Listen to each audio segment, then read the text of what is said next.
هەر کەسێک لە ئێمە دینەکەی گەندەڵ بوو دنیا و قیامەت ئەدۆڕێنێ.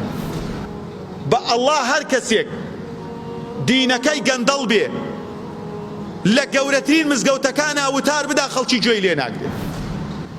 دەوڵەمەندترین کەس بێ دینەکەی گەندەڵ بێ خەڵکی حسابی بۆ ناکات. وا نەزانی بڵێ کە من جاهم هەبوو، مەنسەبم هەبوو، پلەم هەبوو، پارەم هەبوو، عیلم و دکتۆرا و پرۆفیسۆریم هەبوو، گەورەترین زانکۆکانی کوردستان لەژێر دەست من هەبوو، من مدویری بووم، من سەرکەوتوم. نەخێر، هەر کەسێک دینی گەندەڵ بێ، هەر کەسێک تەوحید بگۆڕێتەوە بە شرک، سنەت جێگۆڕچێ پێ بکا بە بیدعە، قەسەمەن بالله ئەڵڵا ئیهانەی ئەکا، من و تۆ ئیهانەی ناکەین. خوای پەروەردگار لە قورئانە فەرمێ ومن یعتصم بالله فقد هودی إلى صراط مستقیم. هەر کەسێک دەست بە لا إله إلا الله و ئیسلامەوە بگرێ کە یەکەم دوعاکەی ئەوەیە دینەکەی بۆ پارێزێ، ڕێنمونی ئەکرێ بۆ ڕێگەی ڕاست. هەرچی ڕێگەیەکی ڕاست بێ ئەم بەسەریا ئەڕوا، هیچ کاتێ بەلای شتی خراپە ناڕوات. ولذلك دعا النبي صلى الله عليه وسلم بإصلاح الدين أولا. يكم شداواي إصلاح دينكي ليكرد، نيوت اللهم أصلح لي دنياي التي فيها معاشي. خوايا دنيا بو تشاكا، أجر دنيا بدينة وتشاك نبي قيمتي نية بويا أفرمي يكم شداوا أكا الله دينكي بو تشاكات، لأنه أعظم المقاصد وأهم المطالب. گەورەترین مەقسەد و داواکاری مرۆڤ ئەبێ بریتی بێ لە ئیسلاحی دینەکەی.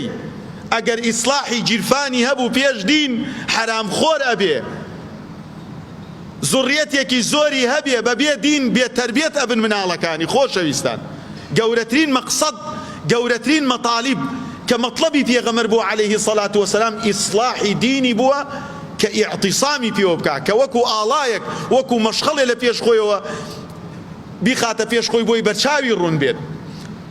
خۆشەویستان، من ئەفسەدە دینەه فقد خاب وخسر في الدنيا والآخرة. هەر کەسێک لە ئێمە دینەکەی گەندەڵ بوو دنیا و قیامەت ئەدۆڕێنێ. بە ئەڵڵا هەر کەسێک دینەکەی گەندەڵ بێ لە گەورەترین مزگەوتەکانە وتار بدا خەڵکی گوێی لێ ناگرێت. دەوڵەمەندترین کەس بێ دینەکەی گەندەڵ بێ خەڵکی حسابی بۆ ناکات. ئەوە پێتان بڵێم، وا نەزانی خەڵک ئەڵێن پەڕەی سپێ خوێنێتەوە بۆ دینیشەی خوێنێتەوە. ئەوە ئاگادار بن لەوە ها خۆشەویستان. وا نەزانی بڵێ کە من جاهم هەبوو، مەنسەبم هەبوو، پلەم هەبوو، پارەم هەبوو، عیلم و دکتۆرا و پرۆفیسۆریم هەبوو، گەورەترین زانکۆکانی کوردستان لەژێر دەست من هەبوو، من مدویری بووم، من سەرکەوتوم. نەخێر، هەر کەسێک دینی گەندەڵ بێ، هەر کەسێک تەوحید بگۆڕێتەوە بە شرک، سنەت جێگۆڕچێ پێ بکا بە بیدعە، قەسەمەن بالله ئەڵڵا ئیهانەی ئەکا، من و تۆ ئیهانەی ناکەین. ئەڵڵا جەڕەسێکی داناوە لە دڵی عەبدەکانیان لێی ئەدا، جا خوای گەورە ئەو جەڕەسە لێ نەدا و ئیهانەمان نەکات. و ئەو ئیهانەتەش خۆمان بە خۆمان یەکەین. خۆشەویستان، من ئەفسەدە دینەه فقد خاب وخسر. یا ئەڵڵا ئەگەر گەندەڵیمان لە شتێکی بچووکی ژیانی خۆمانە هەیە، گەندەڵیمان لە دینەکەمانە نەبێ، چونکە ئینسان دینی گەندەڵ بوو بێ حورمەت ئەبێ خوا بمان پارێزێت. بۆیە علماء فرمون إصلاح دين يعني شي خوشويستان، يعني متابعة الكتاب والسنة وفق هدي السلف من الصحابة والتابعين ومن تبعهم بإحسان. إصلاح دين بشوين كوتني السلفي أمة أبيه. ومن يشاقق الرسول من بعد ما تبين له الهدى ويتبع غير سبيل المؤمنين نوله ما تولى.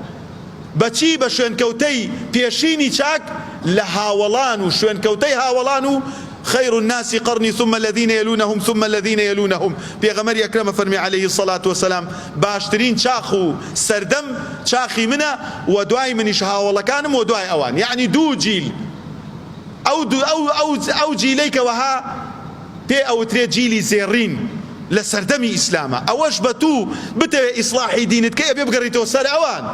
ئەگەر نابێی بۆ لای من بەخوا دینەکەت فەساد ئەبێ، ئەبێ بچینە سەر ئەو ڕێگەی ئەوان. ئەو کاتە خوای گەورە خۆشگوزەرانمان ئەکا.